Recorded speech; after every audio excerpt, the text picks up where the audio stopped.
बिस्मिल्लाहिर्रहमानिर्रहीम। अस्सलाम वालेकुम students, I am Mohammad Usman Ali, your mathematics teacher. Student, जैसा कि प्रीवियस लेक्चर से हम इंटीग्रेशन को डिस्कस करते आ रहे हैं, आज तक हमने जितने भी लेक्चर पढ़े हैं इंटीग्रेशन के, उनमें हमने इनडेफिनेट इंटीग्रल को डिस्कस किया है। आज के लेक्चर में हम डेफिनेट इंटीग्रल को डिस्कस करेंगे और इसके साथ एक्सरसाइज 3.6 के कुछ प्रॉब्लम को भी सॉल्व करेंगे। आइए स्टार्ट करते हैं। जी स्टूडेंट्स, आज का हमारा टॉपिक है द डेफिनेट इंटीग्रल। हम पढ़ चुके हैं, जब हमने चैप्टर का स्टार्ट लिया था, इंटीग्रेशन को हमने स्टार्ट किया था 3.2 से, तो हमने पढ़ा था कि अगर हमारे पास फाई ऑफ एक्स का डेरिवेटिव जो है, इसका आंसर एफ ऑफ एक्स आ रहा हो, तो हम दोनों साइड पे क्या अप्लाई करते हैं, इंटीग्रल अप्लाई करते हैं। इंटीग्रल अप्लाई करने से ये बनता है इंटीग्रेशन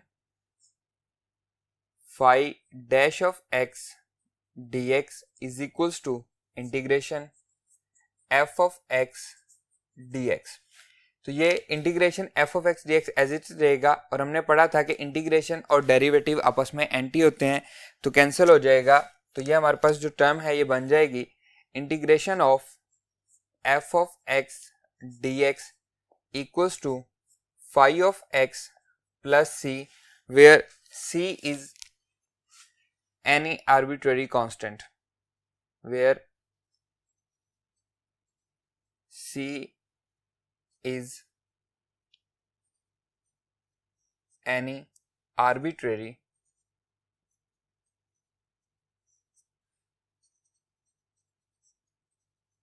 constant, और हम इसको क्या कहते हैं, कांस्टेंट ऑफ इंटीग्रेशन। अब अगर यही बात मैं एक इंटरवल में करूं कि from a to b integration a to b f of x dx, तो इसका आंसर क्या बनेगा? आंसर तो हमारे पास वही आएगा फाई ऑफ x प्लस सी, लेकिन हम क्या करेंगे, a टू b एक इंटरवल में इसको हम सॉल्व करेंगे। अब इसका तरीकाकार क्या होता है, पहले हम अपर लिमिट पुट करते हैं, फिर हम लोअर लिमिट पुट करते हैं। इसको हम कहते हैं लोअर लिमिट, इसको हम कहते हैं अपर लिमिट। और a टू b जो हमने इंटरवल लिया है, ये क्या कहलाता है, ये रेंज कहलाता है। उस हमारे पास जो भी हमारे पास फंक्शन दिया गया है जिसको हमने इंटीग्रेट करना है, उसकी क्या कहलाता है, रेंज कहलाता है। तो ये आंसर आएगा, पहले हम अपर लिमिट पुट करेंगे तो ये आएगा फाई ऑफ b प्लस सी, फिर हम माइनस का साइन लगाएंगे। ये पहले अपर लिमिट पुट कर दी, फिर माइनस का साइन, और फिर फाई ऑफ a प्लस सी, फिर लोअर लिमिट पुट करेंगे। इसको याद रखना है, पहले हम अपर लिमिट पुट करेंगे फिर लोअर लिमिट पुट करेंगे। ये इक्वल होगा phi of b plus c minus phi of a minus c, तो सी से सी कैंसिल हो जाएगा, तो आंसर आएगा phi of b minus phi of a. अब यहाँ पे हमारे पास कोई भी आर्बिट्रेरी कांस्टेंट नहीं आ रहा, या हम कह सकते हैं कांस्टेंट ऑफ इंटीग्रेशन नहीं आ रहा, बल्कि एक डेफिनेट आंसर आएगा। ए और बी हमारे पास क्या होंगे, कांस्टेंट होंगे, कोई भी इंटरवल होगा, तो हमारे पास एक डेफिनेट आंसर आएगा। तो इसे हम क्या कहेंगे, ये हमारे पास क्या है, डेफिनेट इंटीग्रल है। क्या है ये, हमारे पास डेफिनेट इंटीग्रल है, इसमें कोई भी आर्बिट्रेरी कांस्टेंट नहीं आता। और एक बात इसमें जो सबसे इंपॉर्टेंट है वो याद रखनी है कि यहाँ पे एफ ऑफ एक्स हो तब भी इसका आंसर यही आएगा। अगर यहाँ पे x की जगह पे t हो, f ऑफ t dt हो, तब भी आंसर यही आएगा। ये इस पे डिपेंड नहीं कर रहा होता है, ये इंटीग्रल से इंडिपेंडेंट होता है, इस पे फंक्शन पे हमारे पास डिपेंड नहीं कर रहा। ये x का फंक्शन होगा तब भी, ये t का फंक्शन होगा तब भी, ये z का फंक्शन होगा तब भी, आंसर क्या आएगा, f phi of b minus phi of a। ये हमारे पास क्या कहलाता है, डेफिनेट इंटीग्रल कहलाता है। क्लियर है? अब हम इसके कुछ थ्योरम्स और इसकी कुछ प्रॉपर्टीज को डिस्कस करते हैं। आइए जी student, fundamental theorem and properties of definite integral. Definite integral actually है क्या? a to b f of x dx gives the area under the curve y is equals to f of x। हमारे पास कोई भी एक curve दी गई हो, फर्ज कर लेते हैं y is equals to f of x हमारे पास कर्व है, तो ये हमारे पास जो इंटीग्रेशन है, डेफिनेट इंटीग्रल जो है, ये उस कर्व के अंडर जो एरिया है उसका बताता है, from x is equals to a to x is equals to b and the x axis. Clear है? अब हम इसको याद रखेंगे एप्लीकेशन के तौर पर कि इंटीग्रेशन की डेफिनेट इंटीग्रल की एप्लीकेशन क्या है, ये एरिया अंडर द कर्व बताता है और एरिया अंडर द कर्व को हम नेक्स्ट आने वाले एक्सरसाइज में डिटेल के साथ डिस्कस भी करेंगे। बी है जी फंडामेंटल थ्योरम ऑफ कैलकुलस, इसको याद रखना है, ये बार बार यूज होता है, बल्कि इसमें यूज ही यही होता है। If f is continuous on a b interval and phi dash of x is equals to f of x, उसका जो डेरिवेटिव है वो एफ ऑफ एक्स है, देन इसका interval that is phi of x is any antiderivative of f on a b interval में, then a to b f of x d x, इसका अगर हम इंटीग्रेशन ले लें तो पहले अपर लिमिट पुट होती है। फंडामेंटल थ्योरम ऑफ कैलकुलस हमें बताता है कि पहले हम अपर लिमिट पुट करेंगे, फिर माइनस का साइन आएगा, फिर हम लोअर लिमिट पुट करेंगे। क्लियर है? आइए नेक्स्ट पे मूव करते हैं। नेक्स्ट प्रॉपर्टी है जी a to b f of x d x, अगर मैं इसको चेंज कर दूं बी टू ए कर दूं तो इसमें हमारे पास क्या आएगा, नेगेटिव का साइन बाहर आ जाएगा। इसका प्रूफ आपकी बुक पे मौजूद है, आप देख सकते हैं, बिल्कुल इजी सा प्रूफ है, वो आपके लिए होमवर्क है, आपने खुद से सॉल्व करना है। डी वाला देखें, a to b f of x d x, इसको मैं दो पार्ट में अलग कर सकता हूं। अगर सी ए और बी के दरमियान कोई भी नंबर है तो मैं a to c f of x d x और c to b f of x, जो इसका आंसर आएगा वही हमारे पास a to b f of x d x का आंसर भी रहेगा। ये भी हमारे पास इसकी प्रॉपर्टी है, आपकी बुक पे मौजूद है, इसका प्रूफ भी आप उसको देख सकते हैं, आपके लिए होमवर्क है। नेक्स्ट है जी if lower limit is constant and upper limit is a variable, lower limit हमारे पास कांस्टेंट है, अपर लिमिट हमारे पास वेरिएबल है, then the integral of the function of the upper limit, then जो हमारे पास आंसर आएगा वो क्या होगा, अपर लिमिट का फंक्शन होगा। Phi of x minus phi of a, ये हमारे पास कोई कांस्टेंट आंसर नहीं आएगा, ये क्या आएगा, एक फंक्शन आंसर आएगा, और वो कौन सा फंक्शन होगा, अपर लिमिट का वो फंक्शन होगा। यहाँ पे आप x रख दें, यहाँ पे t रख दें तो ये t का फंक्शन हो जाएगा, यहाँ पे आप z रख दें, यहाँ पे आप y रख दें तो ये y का फंक्शन होगा, जो भी वेरिएबल होगा उसके हिसाब से हम इसको डील कर लेंगे। क्लियर है? अब हम इसके रिलेटेड जो एक्सरसाइज 3.6 के क्वेश्चन हैं, आइए उनको सॉल्व करते हैं। Evaluate the following definite integrals, problem number 1 है 1 to 2 x square plus 1 dx। बाकी सारे के सारे रूल्स वही हैं जो हम ऑलरेडी पढ़ के आए हैं। एट द एंड हमने क्या करना है, जब हमने इसकी इंटीग्रेशन लेनी है तो हमने क्या करना है, फंडामेंटल थ्योरम ऑफ कैलकुलस को अप्लाई कर देना है। सॉल्यूशन देखें, integration 1 to 2 x square plus 1 dx, दोनों पे अलग अलग इंटीग्रेशन अप्लाई हो जाएगी। 1 to 2 x square dx plus 1 to 2 1 dx। अब x का डेरिवेटिव क्या है, 1 साथ गिवन दिया गया है तो इसकी पावर में प्लस 1 हो जाएगा, x 2 प्लस 1 हम इसको लिखेंगे 3 डिवाइडेड बाय 3। अब लिमिट पुट करनी है, आप ब्रैकेट में पुट कर लें, ब्रैकेट लगाएं और उसकी लोअर लिमिट अपर लिमिट लिख दें, या फिर आप इसको इस तरह से लिख दें, एक लाइन लगाएं 1 और 2, ये मतलब हमने इसमें लोअर और अपर लिमिट पुट करनी है। ये इसको लिखने के डिफरेंट वेज हैं।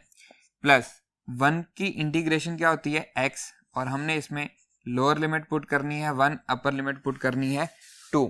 तो with the help of fundamental theorem of calculus हम पहले अपर लिमिट पुट करेंगे 2 का क्यूब डिवाइडेड बाय 3 माइनस, फिर लोअर लिमिट पुट करेंगे 1 का क्यूब डिवाइडेड बाय 3 और इसे हम ब्रैकेट में लिख लेंगे, प्लस अपर लिमिट क्या है जी 2, फिर माइनस लोअर लिमिट 1, इसे हम सिंप्लीफाई कर लेंगे। 2 का क्यूब आएगा 8 divided by 3 minus 1 by 3 plus 2 minus 1 1 answer आएगा। एलसीएम आ जाएगा जी 3, 8 minus 1 plus 1 equals to 7 by 3 plus 1, again LCM लेंगे 3, 7 प्लस 3, तो आंसर क्या आएगा 10 बाय 3, और यही हमारा रिक्वायर्ड आंसर भी है। Clear students? बहुत ही इजी क्वेश्चंस हैं, सेम टू सेम वही सारे लॉज हैं जो हम पहले इनडेफिनिट इंटीग्रल में पढ़ के आए हैं। डेरिवेटिव इंटीग्रेशन के लिए हमें कोई अलग से इंटीग्रेशन नहीं पढ़नी, वही हैं जो पेज नंबर 125 पे हमने पढ़ी हैं और वक्तन फ़वक्तन हमने उनको यूज़ भी किया है। यहाँ पे जस्ट एट द एंड हमने क्या करना है, फंडामेंटल थ्योरम ऑफ कैलकुलस इस पे अप्लाई करना है और इसका आंसर जो आएगा वो एक डेफिनेट आंसर आएगा, इसीलिए हम इसको क्या कहते हैं, डेफिनेट इंटीग्रल्स कहते हैं। आइए इसके नेक्स्ट क्वेश्चन पे मूव करते हैं।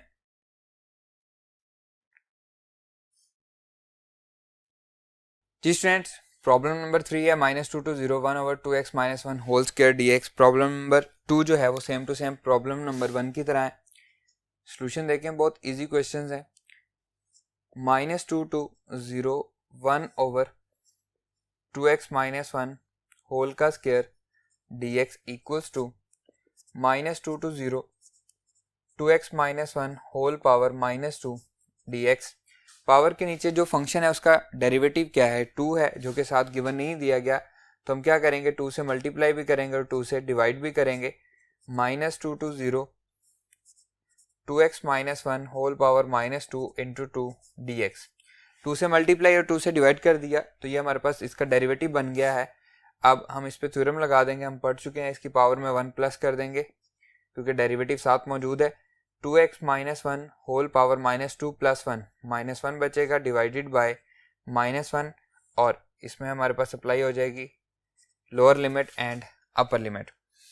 ये माइनस इसके साथ आ जाएगा, that is equals to -1/2 2x - 1 whole power -1 -2 to 0 और इसे हम लिख सकते हैं -1/2 1/2x - 1 लोअर लिमिट है -2 अपर लिमिट है 0। अब हम इसमें लोअर लिमिट और अपर लिमिट पुट करेंगे। पहले अपर लिमिट पुट करेंगे -1/2 एज इट इज 1/2 इंटू 0 -1, फिर माइनस का साइन 1/2 इंटू -2 -1 ब्रैकेट क्लोज। पहले हमने अपर लिमिट पुट की, फिर lower limit -1/2 as it is 1 divided by -1 divided by -5, तो ये माइनस इसको प्लस कर देगा, that is equals to -1/2 -1 plus 1/5। LCM इसका क्या आएगा जी, 5 आएगा। -1/2 5 एलसीएम आएगा तो -5 प्लस 1, इसे मल्टीप्लाई होगा -5 plus 1 that is equals to -1/2 -4/5, minus minus plus हो जाएगा, 2 2 ज़ा 4, तो 2/5 ये आंसर आ रहा है और यही हमारा रिक्वायर्ड आंसर भी है। जब हम इसमें फंडामेंटल थ्योरम ऑफ कैलकुलस लगा देते हैं उसके बाद जस्ट इसकी कैलकुलेशंस है और कुछ भी नहीं है इसमें। क्लियर, आइए नेक्स्ट पे मूव करते हैं। नेक्स्ट देखें जी 1 to √5 2t - 1 whole cube and उसका स्क्वायर रूट, तो इसको हम लिख सकते हैं solution integration 1 to √5 2t - 1 whole का cube and power square root इसकी आ जाएगी dt is equals to 1 to √5 2t - 1 whole power, इसको मैं लिख सकता हूँ 3/2 क्योंकि पावर्स आपस में क्या होती हैं, मल्टीप्लाई होती हैं। पावर के नीचे जो कुछ है उसका डेरिवेटिव क्या है, 2 है, जो कि साथ गिवन नहीं दिया गया, तो 2 से मल्टीप्लाई भी कर देंगे और 2 से डिवाइड भी कर देंगे। यह आ जाएगा 2t - 1 whole power 3/2 into 2 and साथ क्या आ जाएगा, dt आ जाएगा। क्लियर स्टूडेंट्स, अब डेरिवेटिव साथ गिवन दिया गया है तो पावर में +1 हो जाएगा 1/2 as it is 2t - 1 3/2 plus 1, तो ये आ जाएगा 5/2 डिवाइडेड बाय 5/2 और लिमिट है जी 1 to √5। 2/5 इधर आ जाएगा तो हम इसको लिखेंगे 1/2 multiply bye 2/5 2t - 1 whole power 5/2 और लिमिट है जी 1 to √5। क्लियर, 2 से 2 कैंसिल हो जाएगा, ये बचेगा 1/5। पहले अपर लिमिट पुट करेंगे 2 इंटू √5 -1 होल पावर 5/2 माइनस, फिर लोअर लिमिट पुट करेंगे तो ये आ जाएगा 2 into 1 -1 whole power 5/2 and bracket close and that bracket is also closed.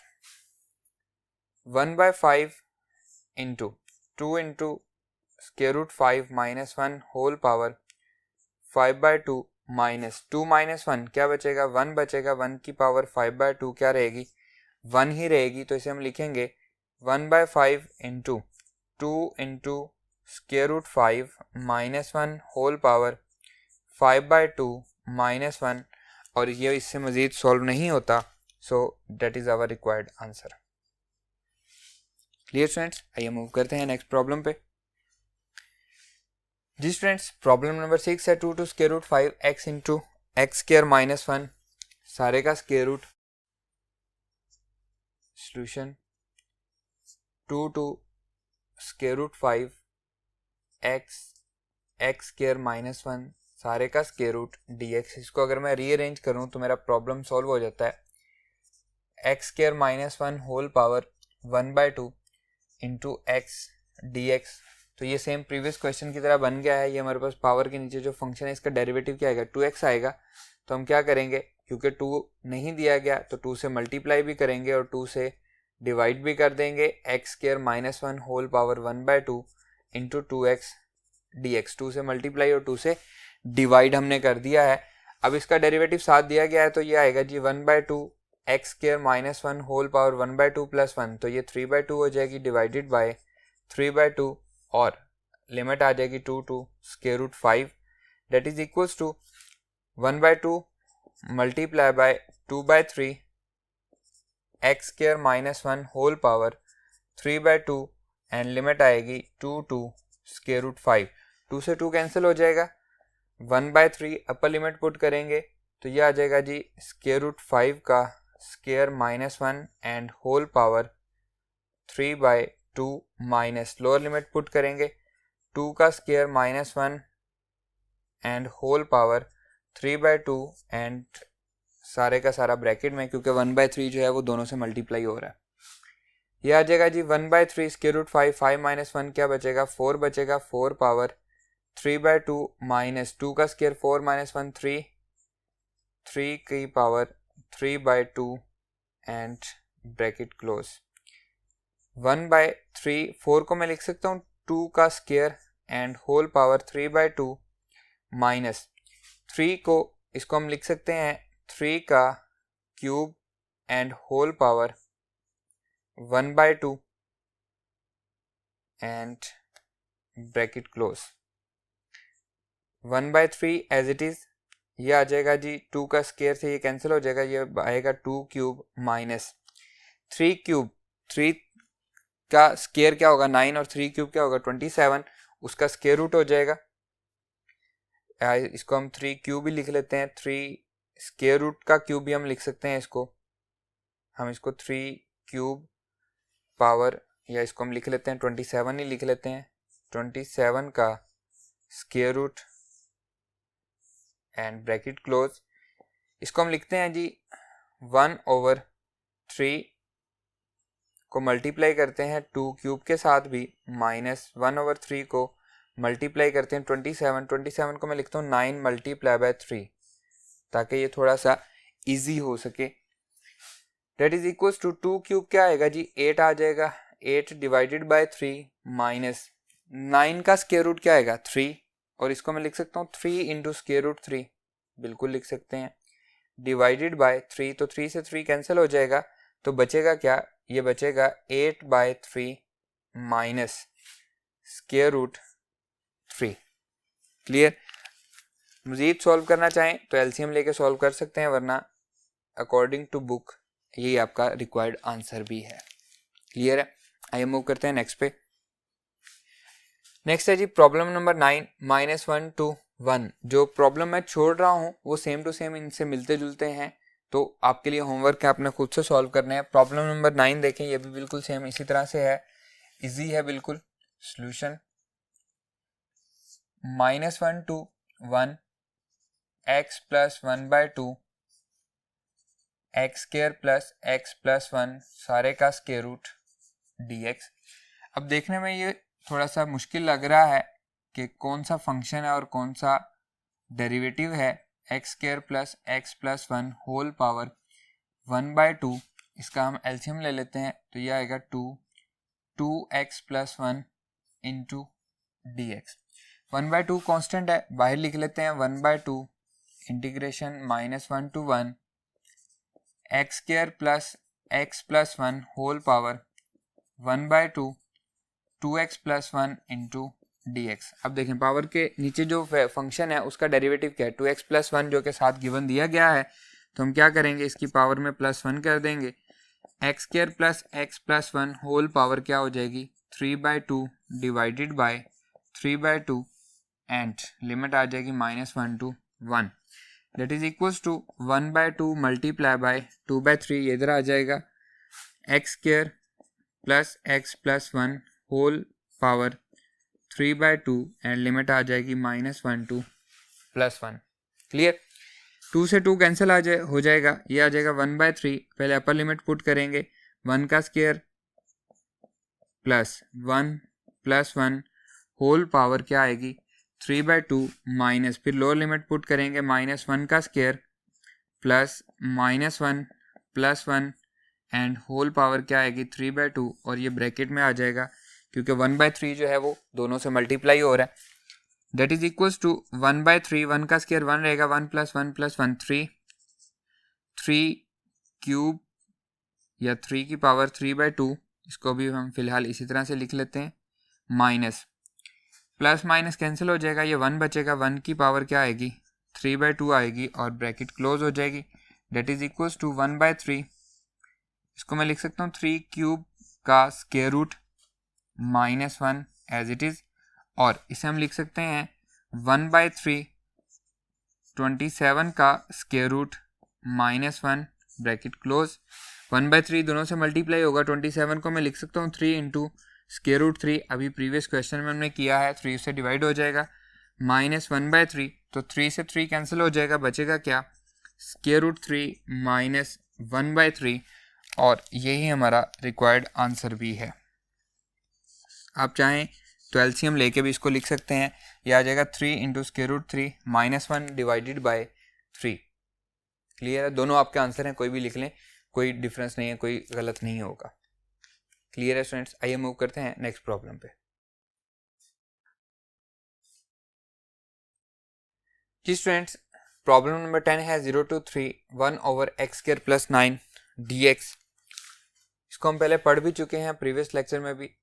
Solution देखें, इसमें हमने जस्ट डेफिनेट इंटीग्रल है, अपर लिमिट और लोअर लिमिट पुट करनी है, बाकी सारा क्वेश्चन वही है x² + 9 dx। इसको मैं लिख सकता हूँ 0 to 3 1/x² + 3 का स्क्वायर dx। हमने पढ़ा था we know that integration 1/a² + x² dx is equals to 1/a tan inverse x/a plus c के इक्वल होता है। अब क्योंकि ये डेफिनेट इंटीग्रल है तो यहाँ पे c तो आएगा नहीं, इसको अप्लाई करते हुए डायरेक्टली हम इसका आंसर लिख देंगे that is equals to 1/a, तो ये आ जाएगा 1/3 tan इनवर्स x/a, तो x/3 और इसके हम अपर और लोअर लिमिट ले लेंगे जो कि क्या है 0 to 3 है। पहले हम अपर लिमिट पुट करेंगे फिर लोअर लिमिट पुट करेंगे tan inverse 3/3 minus tan inverse 0/3 bracket क्योंकि 1/3 दोनों से मल्टीप्लाई हो रहा है, यह आ जाएगा 1/3 tan inverse 1 minus tan inverse 0 that is equals to 1/3 tan inverse 1 कब होता है 45 डिग्री पे, तो हम इसको लिखेंगे π/4 और 0 कब होता है 0 पे, that is equals to 1/3 multiply by π/4। तो हमारा आंसर क्या बना 4 3 = 12, तो π/12 हमारा आंसर बन गया। ये हमारा रिक्वायर्ड आंसर भी है। क्लियर? बिल्कुल इजी सा सवाल है।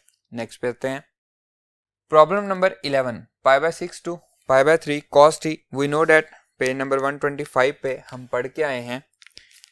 पहले हम इसको सॉल्यूशन करते हैं। Solution π/6 to π/3 upper limit cos t dt। cos x dx की इंटीग्रेशन क्या होती है हम पढ़ के आए हैं पेज नंबर 125 पे। Integration of cos x dx equals to sin x plus c। अब यहाँ पे c तो आएगा नहीं क्योंकि डेफिनेट इंटीग्रल है, तो इसका आंसर बनेगा that is equals to sin t π/6 to π/3। Upper limit put करेंगे तो ये आ जाएगा sin π/3 minus sin π/6। Sine pi by 3 क्या होता है, स्क्वायर रूट 3 डिवाइडेड बाय 2, और साइन पाई बाय 6 क्या होता है, 1/2। 2 एलसीएम आ जाएगा, तो ये आ जाएगा स्क्वायर रूट 3 -1 डिवाइडेड बाय 2, और यही हमारा रिक्वायर्ड आंसर भी है। प्रॉब्लम नंबर 12 जो है उसमें आपको 7 डेरिवेटिव दिया गया है, वो आपके लिए होमवर्क है, आपने खुद से सॉल्व करना है। आज के लेक्चर में हमने प्रॉब्लम नंबर 1 से लेकर प्रॉब्लम नंबर 12 तक क्वेश्चन किए। ये सारे बिल्कुल इजी से थे, बिल्कुल स्टार्ट वाले क्वेश्चन थे। इंशाल्लाह नेक्स्ट लेक्चर में हम इसके बाकी क्वेश्चंस को कंटिन्यू करेंगे। आज का लेक्चर हमारा यहीं पे ख़त्म होता है। नेक्स्ट लेक्चर में आपसे मुलाकात होगी। अल्लाह हाफिज़।